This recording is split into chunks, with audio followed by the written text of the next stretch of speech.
Rock rose மனநிலை அப்படின்றது வந்து ஆம், ஒரு பயம், பதட்டம், ஏதோ ஒரு ஒரு ஒரு விபத்து நடக்குது. ஆ, ஒரு கொடூரமா ஏதோ ஒரு சம்பவம், ஏதோ ஒண்ணு நம்ம மனச பாதிக்குது. டக்குன்னு பார்த்த உடனே நம்மளுக்கு அத பார்த்தாலே பயமா இருக்கு. ஏதோ ஒரு அடி வயித்துல ஒண்ணு கலப்புது அப்படின்ற மாரி இருந்தது அப்படின்னாலே, அது வந்து ராக்ரோஸ் மனநிலை. முக்கியமா ஏதாவது பார்த்து நம்ம ஐயோ! நரக வேதனையா இருக்கு எனக்கு, கண்றாவியா இருக்கு. என்னால ஏதாவது ஒரு ஆக்சிடென்ட்ட பார்த்து, அங்க இருந்தவங்கள பார்த்து, அந்த மாரியெல்லாம் ஏதாவது தோணுச்சு அப்படின்னாலே, இம்மீடியட்டா நம்மளுக்கு நம்ம கை, கால்லாம் பதட்டத்துல நடுங்க ஆரம்பிச்சு, என்ன அடுத்து செய்றோம் அப்படின்றதே தெரியாம போகும். அந்த மனநிலையில ராக்ரோஸ் எடுக்கிறப்போ, மனமற்ற நிலைக்கு நம்மள எடுத்துட்டு போகும். ஸோ இந்த மாரி மனமற்ற நிலையில இருக்கிறப்போ, சில சமயத்துல அசாதாரணமான விஷயங்கள் எல்லாம் செய்வாங்க. ஆம். கொஞ்ச நாளைக்கு முன்னாடி ஒரு ரயில்வே தண்டவாளத்துல ஒரு குழந்தை விழுந்திருந்தப்போ, அங்க வேலை பார்க்குற ஒரு ஊழியர் ஒருத்தர் வந்து, ஆ ட்ரெயின் வந்திருக்கு. அத பார்த்து அந்த குழந்தைய காப்பாத்தணும்னு குதிச்சு, எப்படி அந்த குழந்தைய காப்பாத்துனாருன்னு தெரியாது. ஆனா காப்பாத்திட்டாரு. ஸோ அது உண்மையிலே நடக்குமா? சாத்தியமானா? அது ஹீரோயிக் ஆக்டிவிட்டி. அது எல்லார்னாலயும் பண்ண முடியுமான்னு தெரியல. ஆனா அவருக்கு அந்த டைம்ல தோணி இறங்கி அத பண்ணியிருக்காரு. ஸோ அது வந்து ராக்ரோஸோட முழு தன்மை அப்படின்ற மாதிரி ரெஃபர் பண்ணலாம். ஆம், அது மாரி ஆம், அது என்னோட என்னோட கஷ்டம், என்னோட சூழ்நிலை, என்னோட கடன், வியாதி இதெல்லாம் வந்து மத்தவங்களுக்கு யாரும் வந்துரக்கூடாது அப்டின்லாம் இவங்க நெனைப்பாங்க. முழு தன்மையில இவங்கலாம் வந்து சமூகத்த பத்தி நெறையா சிந்தனை செய்வாங்க. இப்ப என்னால வாங்க முடியுது, மத்தவங்கனால இது வாங்க முடியுமா? அப்டின்லாம் யோசிப்பாங்க. ஏதாவது ஒரு விஷயம் வாங்குறப்போ. ஆ ஸோ இவங்க வந்து புரட்சியாளர்கள்ன்னும் சொல்லலாம். மறுமலர்ச்சி, அந்த மாதிரி புரட்சி, சமூக புரட்சி இந்த மாரி விஷயங்கள் எல்லாம் பேசுவாங்க, செய்வாங்க. ஆ இவங்களோட முழு தன்மையில இந்த உடல் நான் அல்ல, இந்த மனம் நான் அல்ல, இந்த பிரபஞ்சமே நான். அ அதனால எனக்கு பயம் இருக்காது அப்படின்ற ஒரு நிலை வரும். ஆம், இப்போ தீ விபத்து நடக்குது அப்படின்னா, தீயிலருந்து காப்பாத்துவாங்க. ஆனா அவங்களுக்கு எந்த காயமே பட்டிருக்காது. ஏன் அப்படின்னா, அவங்களோட அந்த ம் அ த தன்மையில மனமற்ற தன்மையில இருக்கிறப்போ, அவங்களுக்கு அந்த காயம்லாம் எதுவுமே வராது அப்படின்ற மாதிரி. அ அ நம்ம லாஜிக்கல் மைண்ட்லாம் இல்லாம, அது பிரபஞ்சத்தோட கனெக்ட் பண்றதுனால அந்த மாதிரி ஒரு இது நடக்கிறது. அண்ட் இதே மாதிரி ஆ நம்மளோட திறமைக்கு, சூழலுக்கு, பிரபஞ்சத்தோட ஒத்துழைப்பு கிடைக்கிறதுக்கு, நம்மளுக்கு துணையா இருக்கிறது வந்து ஆ ராக்ரோஸ். இவங்க வந்து ஆ எப்பயுமே வந்து சமுதாய சார்புல தான் வந்து எத பேசினாலும் பேசுவாங்க. தன்ன மீறி ஒரு செயல் வந்து நம்மளுக்கு நெறைய இடத்துல நடக்கும். இந்த மாரி நபர்களும், அ இதோட முழுத்தன்மையாளர்களும் நெறைய அவங்கள சாதாரணமா செய்ற செயல் கூட நம்மளுக்கு வந்து ஒரு பெரிய மேஜிக்கா தெரியும். ஆ சில சமயத்துல பார்த்தோம்னா, நம்மளுக்கு நீச்சலே தெரியலனாலும், யாரோ ஒருத்தவங்க விழுந்துட்டாங்கன்னா, அவங்கள போய் காப்பாத்துவாங்க. கேட்டா, "எனக்கு நீச்சலே தெரியாது. ஆனா, நான் போய் அவங்கள காப்பாத்தணும்னு தோணுச்சு. அதனால போய் பண்ணினேன்" அப்படின்னுவாங்க. அந்த மாதிரி. ஆனா, இவங்க தெளிவான மனநிலை இருக்கிறவங்க, ரொம்ப தீர்க்கதரிசி. ஆன்மாவோட வழியில தான் நடப்பாங்க. உலக நன்மைக்காக தான் பேசுவாங்க. ஆம், இவங்களோட வாக்கு எல்லாம் இவங்க சொல்றது எல்லாமே பலிக்கும். அதே மாரி இது வந்து ஹீலிங் ஸ்பிரிட் செழிப்பின் மலர் அப்படின்னு சொல்லுவாங்க. இத பிரபஞ்சம் தான் அ பரமாத்மா. நான் வந்து ஆத்மா. ஸோ இந்த பரமாத்மா தான் நம்மள வந்து நம்ம சோல வந்து ஹீல் பண்ணுது. ஸோ அம் இந்த நம்மளோட ஆத்மாவோட ஒரு ஒரு ஒரு வகையான சூழல் தான் நம்மளோட வியாதிகளுக்கெல்லாம் காரணமா இருக்கு. அத பரமாத்மா தான் வந்து சரி பண்ணுது அப்படின்ற மாதிரி தான். ஸோ ஆ இத இதுக்கு வந்து அம் அந்த மலரோட நிலை அந்த ஐயா காமிச்சப்போ, சூரியன பார்த்துட்டு வெயிட் பண்ணிட்டே இருக்கோம். 108 டிகிரி வரைக்கும் டர்ன் பண்ணி வெயிட் பண்ணிட்டு இருக்கோம். ஆனாலும், அம் அதோட அம் அ மழைக்காலத்துல வந்து தொங்கிட்டு இருக்கோம் அப்படின்ற மாதிரி வேற ஒண்ணு சொன்னாங்க. ஸோ இது என்னன்னா, இது இந்த இந்த ஃப்ளவரோட ஒரு ஒரு மனநிலையும், நம்ம உண்மையிலேயே அந்த ராக்ரோஸ் மனநிலையில இருக்கிறவங்கள வந்து எக்ஸ்பிளைன் பண்ற மாதிரி இருக்கும். ஆம், அவங்க அந்த பயம், பீதிக்கு உள்ளாகுறப்போ, அந்த சிச்சுவேஷன் எப்படி இருக்கோ அதுக்குள்ளேயே போயிடுவாங்க. ஆம், அதனால அத விட்டு வெளியில வர்றதுக்கு இந்த ராக்ரோஸ் குடுக்குறப்போ, அவங்க அந்த க்ஷணத்துல வெளியில வருவாங்க. இன்ஸ்டன்ட்டா அந்த இடத்துல ஹீலிங் நடக்குது. ஆக்ரோஸ் மனநிலையாளர்கள் வந்து தன்னோட ஆற்றலை அறிஞ்சு துணிவோட எதையும் வந்து எதிர்கொள்வாங்க. இவங்க வந்து பேரச்சமான சூழ்நிலையிலையும் தன்னோட முழு ஆற்றலையும் தன்னோட ஆழ்மன துணையோட செயற்கரிய செயல்களையும் செய்வாங்க. சமுதாய புரட்சி, மறுமலர்ச்சி எல்லாம் இவங்க செய்வாங்க. இந்த பேரச்சம் இல்ல பீதியில உடல்ல ஏதாவது வந்து சுரப்பிகள்ல எல்லாம் கோளாறு ஏற்பட்டு, அதாவது அந்த சமயத்துக்கு அப்புறம், அந்த பேரதிர்க்கு அப்புறம் ஏதாவது உடல்நிலையில மாற்றங்கள் இருந்துச்சு அப்படிங்கல இந்த ராக் ரோஸ் வந்து நம்ம இது பண்ணி கொடுக்கலாம். அடுக்கி வரினும் அழிவிலான் உற்ற இடுக்கண் இடுக்கட்படும்.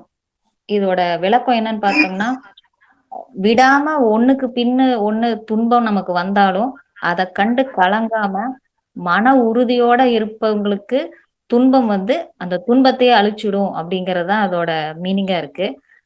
அது வந்து ராக்ரோஷா பார்த்து வந்து ஒரு பழமொழி இருக்குல்ல, உண்மையான நண்பனை ஆபத்தில் அறி அப்படிங்கிற மாதிரி, நமக்கு எப்பெல்லாம் வந்து ஆபத்தான காலங்கள்ல உதவக்கூடிய ஒரு நண்பன் மாதிரி ராக்ரோஸ வந்து இந்த இந்த ஒரு 4 நாள்ல பாக்குற மாதிரி இருந்துச்சு. பாரதியாரோட ஒரு வரிகள் இருக்கு என்னன்னா, எப்பெல்லாம் உங்களுக்கு வந்து பயம் வந்து துன்பம் ஏற்பட்டுருமோ அப்படின்னு நினைக்கும் போதெல்லாம் வந்து துணிச்சல் என்னும் கடிவாளத்தால் மனக்குதிரையை கட்டி பிடித்து நிறுத்த வேண்டும் அப்படிங்கிறது வந்து ராக்ரோஸ்க்கு அடாப்டா இருந்த மாதிரி இருந்துச்சு. இன்னொன்னு ஒரு 2 இன்சிடென்ட் நம்மளுக்கு நடந்துச்சு. என்னன்னா, இந்த ஒரு 4 நாள்ல கண்ணு துடிச்சுது. அப்போ நார்மலா கண்ணு துடிச்சுது அப்படின்னா உடனே நம்மளுக்கு வந்து ஒரு கண்ணு துடிச்சது என்ன காரணத்துக்காக வேணாலும் இருக்கலாம். ஆனா ஏதாவது நடந்துருமோ அப்படின்னு மனசுக்குள்ளேயே அது அது ஒரு சிந்தனை வந்து ஓடிக்கிட்டே இருக்கும். ஆனா இந்த வாட்டி அது எப்படி இருந்துச்சு அப்படின்னா, கண்ணு துடிக்குது அவ்வளவுதான் அப்படின்னு அந்த ஒரே சிங்கிள் ஸ்டேட்மெண்ட்ல அதை விட்டுற மாதிரி இருந்துச்சு.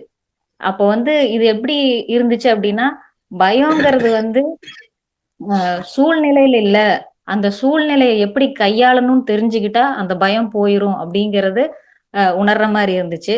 இன்னொரு இன்சிடென்ட் என்னன்னா, இந்த 2 நாளா வந்து மழை பெஞ்சு ரோடெல்லாம் சேரா இருந்துச்சு. நம்ம ஒரு இடத்துல இன்னைக்கு போன இடத்துல நின்னுட்டு இருந்த இடத்துல உள்ள இருந்து வண்டியில வந்தவங்க வந்து பார்த்தோம் அப்படின்னா ஒரு லேடி கீழே விழுந்துட்டாங்க. கீழே விழுந்ததும் மழையும் பெஞ்சிட்டு இருக்கு. அந்த இடத்துல வந்து நான் நின்னுட்டு இருந்தேன். உடனே ஓடி போய் அவங்களையும் தூக்கி விட்டுட்டேன். ஒரு கையில பார்த்தோம்னா அவங்களையும் தூக்கி விட்டுட்டேன். இன்னொரு கையில பார்த்தோம்னா வண்டியும் தூக்கி விட்டுட்டேன். வீட்டுக்குள்ள இருந்து வண்டியை ஏத்தி இறக்குறதுக்கே சிரமப்படுறேன்னா, இன்னைக்கு வந்து எப்படி இருந்துச்சுன்னா, அது வந்து வயசான அம்மா தான். அவங்க வந்து நல்லா வெயிட்டா தான் இருந்தாங்க. அவங்கள வந்து லெஃப்ட் ஹேண்ட்ல தூக்கியாச்சு. வண்டிய ரைட் ஹேண்ட்ல தூக்கியாச்சு. அந்த சூழ்நிலையே வந்து அசால்ட்டா ஹேண்டில் பண்ண மாதிரி இருந்துச்சு. எந்த சூழ்நிலையும் அசால்ட்டா, சாதாரணமா, இலகுவா ஹேண்டில் பண்றதுக்கு ராக்ரோஸ். ஏகப்பட்ட வேலைகள் எப்படி நான் செய்ய போறேன் அப்படின்னு ஒரு பிரமிப்பு. அதாவது 100 பேருடைய ஆற்றல் எனக்கு வேணும் அப்படின்னா வேலை நிறைய இருக்கணும். ஏகப்பட்ட வேலைகள். அதாவது ஒரு டன்னை வந்து நம்ம தூக்கணும் அப்படின்ற ஒரு நிலை இருக்குன்னா, ராக்ரோஸ் ஓட்டினா எப்படின்னா அந்த ஒரு டன்னை தூக்குறதுக்கான சூழ்நிலை போயிடும். அது வந்து அவ்வளவு ஒரு ஈஸியான விஷயமா பட்டுச்சு. அப்போ வந்து ராக்ரோஸ் வந்து எவ்வளவு ஒரு உதவி பண்ணிருக்கு அப்படிங்கிற மாதிரி இன்னைக்கு அதுக்கு நன்றி சொல்ற மாதிரி இருந்துச்சு. இன்னொன்னு வந்து எப்படின்னா, இந்த பயங்கரமான சூழல் அப்படின்றத நம்ம சொல்லுவோம்ல, அதுல வந்து பயத்திலிருந்து மீள்றதுக்கு கரம் கொடுப்பது ராக்ரோஸ். ராக்ரோஸ் எடுக்கும் பொழுது நம்மளுடைய பிரச்சனைகள் தீவிரம் குறையும், இயற்கையான சூழல்ல சரியாக செயல்படுறதுக்கான நிதானம் ஏற்படும், தன்னைத்தானே விடுவித்துக் கொள்ள இந்த மலர் ரொம்ப சிறப்பாக உதவி புரியுது. நம்மளோட மூளையோ உடலோ எங்கேயோ ஒரு இடத்துல இயங்குறதுக்கு முடியாத ஒரு மனநிலை ஏற்படும் பொழுது இந்த ராக் ரோஸ் நமக்கு ரொம்பவும் நிதானமாகவும் மன அமைதியும் ஏற்படுத்துது. அதாவது இந்த ஆன்மாவை விழிப்புணர்வு செய்யுது. அது மட்டும் இல்லாம யானை பலம், குதிரை வேகம், எறும்பின் சுறுசுறுப்பு, ஆமையின் பொறுமை ஆகியவை ஒன்றிணைந்து ஆழ்ந்த அமைதியை கொடுத்து ஒரு பிரச்சனையின் போது சூழலை எப்படி கையாளும் எண்ணத்தை ஏற்படுத்தி அந்த சூழலிருந்து தானாக விடுபடுறதுக்கு உதவி பண்ணுது. ராக் ரோஸ் எப்பவுமே வந்து ஒரு ஆபத் பாண்டவன் சொல்லலாம். கடவுளே வந்து நேரா கை கொடுக்க முடியாது, யாரோ ஒரு மனிதர் விட்டுதான் நமக்கு உதவ முடியும் அப்படின்ற மாதிரி இந்த ராக் ரோஸ் எப்பவுமே நம்ம ஆபத்து காலத்துல யாரோ மூலியமா நம்மளை காப்பாத்திட்டு இருக்கிறது. சோ எப்பவுமே இந்த ராக் ரோஸ் அப்படின்றது சூழலிலிருந்து விடுபடுவதற்கு ராக் ரோஸ் சிறப்பா இருக்கு. அதுக்கு ஒரு அனுபவ புரிதல். சென்னையை பொறுத்த வரைக்கும் அந்த மழை காலங்கள் வரும்பொழுது எல்லா இடத்துலயும் தண்ணி தேங்கிரும். மெயினான ஏரியாலெல்லாம் வந்து சிறப்பா செயல்பட்டு தண்ணியை உடனே நீக்கிருவாங்க. ஆனா ஊருக்குள்ள கொஞ்சம் இன்டீரியரா இருக்கிறதுல வந்து பாத்தீங்கன்னா அந்த தண்ணி எல்லாம் போய் ஒட்டுமொத்தமா உள்ள போய் எல்லார் வீடுகள்லயும் நிறைஞ்சிரும். அது ரொம்ப நாளா மழை நின்று ஒரு மாசத்துக்கும் தண்ணி தேங்கி நின்றுட்டே இருக்கும். இது போல தொடர்ச்சியா இருந்த காலகட்டத்துல ராக்ரோஸ் வந்து டெய்லி வீட்டை சுத்தி தண்ணி நிக்குது, பாத்ரூம் தண்ணியும் இதுவா இருக்கு, பாம்பு பூரான் பூச்சி எல்லாமே இருக்கு. அந்த காலகட்டம் வெளியே வரவும் முடியல, குடிக்க தண்ணி இல்லை. ஆனா செய்தியிலயோ எல்லா இடத்துலயும் பாத்தீங்கன்னா வெளிப்புறங்கள்ல மேலோட்டமா முன்னாடி இருக்கிற இடங்கள்ல உணவு தண்ணி எல்லா உதவிகளும் கிடைக்குது, ஆனா உள்ள இருக்கிறவங்களுக்கு கிடைக்கவே இல்லை. சோ அந்த காலகட்டத்துல இந்த ராக்ரோஸ் வந்து தேங்கி இருந்த தண்ணியில டெய்லி காலையில சாயந்தரம் இரவு அப்படின்னுட்டு போட்டுட்டே இருக்க 2 நாள் கழிச்சு கார்பரேஷன்ல இருந்து வந்து பைப், அதாவது ராட்சத பைப்பு மூலியமா அங்க இருக்கிற தண்ணிய எடுக்கிறதுக்கு உதவி பண்ணாங்க. உணவு பொருட்களையும் கிடைக்க உதவுச்சு. அந்த நிகழ்வு நடந்த பிறகு இப்ப வரைக்கும் அந்த இடத்துல தண்ணி தேங்கல. அந்த பைப்பு மோட்டார் வந்து ஸ்பான்சர் பண்ணியே கொடுத்துட்டாங்க சார். அந்த ஏரியால எப்ப மழை பெஞ்சு தண்ணி தேங்கினாலும் இந்த ஏரியா இருக்கிறவங்க நீங்க பயன்படுத்திக்கலாம்னு கொடுத்துட்டாங்க. இப்ப வரைக்கும் தண்ணி தேங்கல. சோ ராக்ரோஸ் நிஜமாகவே மாயாஜாலம் தான் அங்க பண்ணிருக்குன்னு நினைக்கிறேன். இன்னொரு அனுபவ புரிதல், சவுண்ட் ஃபியர், அதாவது டிராவல் பண்ணும் போது வண்டி இருக்கு, என்னால டிராவல் பண்றதுக்கு பயமா இருக்கு. ஏன் அப்படின்னா பின்னாடி ஹாரன் சவுண்டு ரொம்ப அதிகமா கேட்டா உடல் நடுங்கி நான் வண்டியை வந்து விட்டுடுறேன். அதனால என்னால செல்ஃபா தனியா டிராவல் பண்றதுக்கு எனக்கு பயமா இருக்கு. அடுத்தவங்களோட போகும்போது எனக்கு தெரியல, நான் டிராவல் பண்ணும் போது எனக்கு அந்த மாதிரி இருக்கு அப்படின்னு ஒருத்தவங்க சொல்லியிருந்தாங்க. அவங்களுக்கு ராக்ரோஸ் தொடர்ந்து கொடுத்துருந்தோம். அவங்க 1 மாசம் தொடர்ந்து முழுசா எடுத்துக்கிட்டாங்க. அதுக்கப்புறம் அவங்க பயந்து ட்ரை பண்ணாங்க. ஆனா அதுக்கப்புறம் ஒரு சூழல் வரும் பொழுது அவங்களே செல்ஃபாவே டிராவல் பண்ணி போயிட்டு வந்திருக்காங்க, எந்த ஒரு பயமும் இல்லாம. சோ இந்த மாதிரி ஓவர் சவுண்டு, இந்த ஹாரன் சவுண்டு, ஏதாவது ஒரு விஷயம் சத்தத்தை பார்த்து பயந்து நடுங்குறவங்களுக்கு இந்த ராக்ரோஸ் ரொம்பவே தீர்வு கொடுத்திருக்கு. திருமண காலகட்டத்துல எல்லாத்தையும் ஏற்பாடு பண்ணிட்டு கடைசி நேரத்துல வர வேண்டிய பணம் வரல. சோ அந்த கடைசி நேரத்துல அவங்களால என்ன பண்றது தெரியல, நிறைய முயற்சிகளை பண்ணியிருந்தாங்க. திருமணத்துல அவங்க வீட்டுல போயிட்டு மாப்பிள்ளை வீட்டுல போய் சொல்லிட்டு வந்திருக்காங்க, இந்த மாதிரி கிடைக்கல, எங்களுக்கு கொஞ்சம் டைம் கொடுங்க அப்படின்னு கேட்டிருக்காங்க. அப்போ கேட்டப்போ அவங்க சொல்லியிருக்காங்க, இல்ல எங்க வீட்டுல உறவுகள்லாம் வந்து கேள்வி கேட்பாங்க, நாங்க எல்லாருக்கும் பதில் சொல்ல முடியாது, நீங்க அரேஞ்ச் பண்ணிதான் ஆகணும் அப்படின்னு சொல்லிட்டாங்க. சோ லைஃப்ல என்ன பண்றதுன்னு எனக்கு தெரியல, எல்லா பக்கம் முயற்சி பண்ணிட்டோம் கிடைக்கல அப்படின்னுட்டு அவங்க தொடர்ந்து ராக்ரோஸ் 2 நாள் எடுத்தாங்க. அவங்களுக்கு மனசு விட்டு போச்சு, இனிமே எப்படி லாஸ்ட் மினிட் ஆயிடுச்சு, இனி நான் என்ன பண்ண போறேன்னு தெரியல அப்படின்ற ஒரு மனநிலையில இருந்தாங்க. அப்போ தெரிஞ்ச நபர், அவங்களும் ஏழ்மையான சூழல்ல தான் இருக்காங்க, என்னோட பொண்ணு திருமணத்துக்காக நாங்க சேர்த்து வச்சிருக்கோம், இப்போதைக்கு நான் தரேன், நீங்க போட்டு திருமணம் பண்ணிருங்க, எனக்கு ஒரு 6 மாசம் கழிச்சு கூட நீங்க எனக்கு திருப்பி கொடுங்கன்னு கொடுத்து உதவி பண்ணிருக்காங்க சார். இது ரொம்ப அவங்களுக்கு அந்த கடைசி நிமிஷத்துல இந்த நகை கொடுத்து உதவுனது திருப்பி கொடுக்கதா இருந்தாலும் அந்த காலகட்டத்துல கொடுத்து உதவுனது அந்த பொண்ணோட வாழ்க்கையை மீட்டு கொடுத்ததாதான் அவங்களுக்கு தோணுச்சு. பெரிய கடவுளே வந்து உதவுனதா அவங்கள நினைச்சாங்க. சோ மலர்கள் எல்லா இடங்கள்லயும் மாயாஜாலங்களையும் நிறைய மிராக்கல்ஸையும் நடத்திட்டே இருக்கு. ராக்ரோஸ் இது வந்து மோட்சத்தின் மலர், மீட்பரின் மலர்னு நம்ம சொல்லலாம். மோட்சத்தின் மலர்னா நம்ம இறந்த பிறகு வரக்கூடிய மோட்சம் கிடையாது, நம்ம வாழும் பொழுதே நமக்கு வந்து அதிகப்படியான பயம், பீதி ஏற்படுத்தக்கூடிய அளவுக்கு ஒரு பயம் இருக்கும் பொழுது இதை எடுக்கும் பொழுது ஒரு மன அமைதி, ஒரு நீங்காத ஒரு தைரியம் கிடைக்கக்கூடியதான் நம்ம வந்து பார்க்கலாம். அது வந்து இது மோட்சத்தின் மலர். அது அதாவது சொர்க்கம் நரகம் மோட்சம் உலகியல் இதெல்லாம் சும்மா கதை, நம்ம ஆளுங்க போட்ட கதை அப்படின்னு சொல்றது வந்து ராக்ரோஸ். இந்த க்ஷணத்தில் அந்தந்த க்ஷணத்தில் வாழ்ந்து கொண்டே இருங்கள். இந்த க்ஷணத்தில் வாழறவன் இதெல்லாம் சொல்ல மாட்டான், நான் மோட்சத்துல இருக்கிறேன், எனக்கு இது இருக்குது, மீட்பர் வருவாரு, இன்னொருத்தர் வந்து என்னை காப்பாத்துவாரு, அதெல்லாம் சொல்ல மாட்டான். எவனும் வரல இது வரைக்கும். மலர்கள் வந்திருக்குது. இப்போ அந்த இடத்துல வந்து நீங்க உங்களை நீங்களே தான் காப்பாத்திக்க முடியுன்றது, உங்களை நீங்களே தான் காப்பாத்திக்க முடியுன்றதுதான் உண்மை. அந்த உண்மையை சொல்றது ராக்ரோஸ். இந்த மலர் தீர்வுகள் இவ்வளவு பேர் பார்த்திருக்கோம், 12 மலர் தீர்வுகள். இப்ப புதுசா வந்திருக்கவங்களாம் அதை நினைக்கலாம், ஏன்னா இதெல்லாம் வந்து உண்மையா அப்படின்னு. ஆனா இந்த ஒரு மலர் தீர்வு மட்டும்தான் இமீடியட்டா ரிசல்ட் பார்க்க முடியும். ஏன்னா இந்த ஒரு சூழல் உருவாயிருச்சு அப்படின்னா அந்த சூழல்ல இருக்கவங்க எல்லாருக்குமே இந்த மனநிலை இருக்கும். ஒண்ணு வந்து நிழல்தன்மையா இருக்கலாம், அல்லது வந்து முழுத்தன்மையா இருக்கலாம். ஏன்னா இது ஒண்ணு மட்டும்தான் அந்த சூழ்நிலைக்கு தகுந்த மாதிரி நமக்கு ரிசல்ட் கொடுக்கக்கூடியது. அந்த சூழ்நிலை வரும்போது எடுத்து பார்த்தா நல்ல ஒரு ரிசல்ட்டை பார்க்கலாம். அதிசயத்தை மட்டும்தான் நம்ம இந்த இடத்துல பார்க்க முடியும். ஒரு 2 அறிமுக புரிதல் சொல்றேன் சார். ஒருத்தங்களுக்கு வந்து ஒரு உயர் அதிகாரி, அவர் வந்து வாரம் வாரம் வந்து கலெக்டர் மீட்டிங் போகணும்.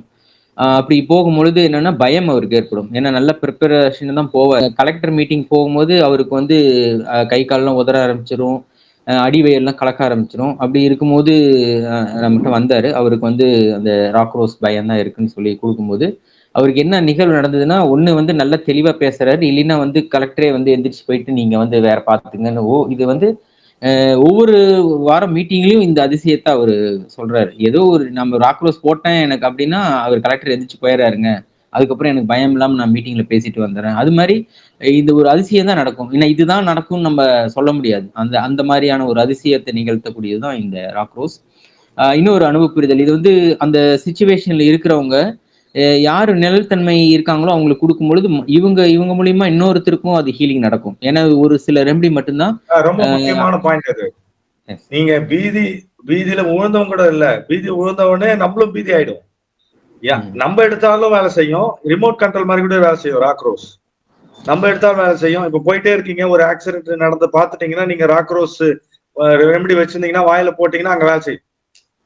மாயாஜாலம் அங்க நிகழணும்ல. சூப்பர். அப்படிதான் சார். இப்ப நீங்க சார் சொன்ன மாதிரி தான் ஒரு குழந்தை வந்து 8 மாசத்து குழந்தை. அதுக்கு வந்து அவங்க பேரண்ட்ஸ் வந்திருந்தாங்க. அவங்க வேற ஒரு இதுக்காக வந்து ட்ரீட்மெண்ட்டுக்காக வரும்பொழுது, இது மாரி குழந்தைக்கு வந்து அடிக்கடி ஃபிட்ஸ் வருங்க. அதாவது காய்ச்சல் வந்ததுன்னா, ஃபிட்ஸ் வந்துருங்க. அப்ப எங்களுக்கு வந்து ரொம்ப பயமா இருக்கும் அப்படின்னு சொன்னாங்க. சரி ஃபிட்ஸ் வந்தா குழந்தைக்கு நம்ம 8 மாத குழந்தைக்கு குடுக்குறதுக்கு அவங்களும் தயங்குனாங்க. அதனால சரிங்க, நீங்க என்ன ஆடுவீங்கன்னா, எங்களுக்கு வந்து ரொம்ப பயம் வந்துருங்க அந்த நேரத்துக்கு. தூக்கமே வராது நைட் ஃபுல்லா அப்படின்னாங்க. அப்ப ஒரு தடவ அவங்களுக்கு நீங்க குடுங்க எமர்ஜென்சிக்கு இத வச்சுக்கங்க அப்படின்னு சொல்லிட்டு இந்த ராக்ரோஸ் மட்டும் அவங்கள்ட்ட குடுத்துருந்தேன். எப்ப ஃபீவர் வருதோ அப்ப மட்டும் நீங்க போடுங்கன்னு. அப்ப ஃபீவர் வரும்போது நமக்கு ஃபோன் பண்ணாங்க. நீங்க எதுவும் பண்ண வேண்டாம். நீங்க மட்டும் அத சாப்பிடுங்கன்னு சொல்லியிருந்தோம்.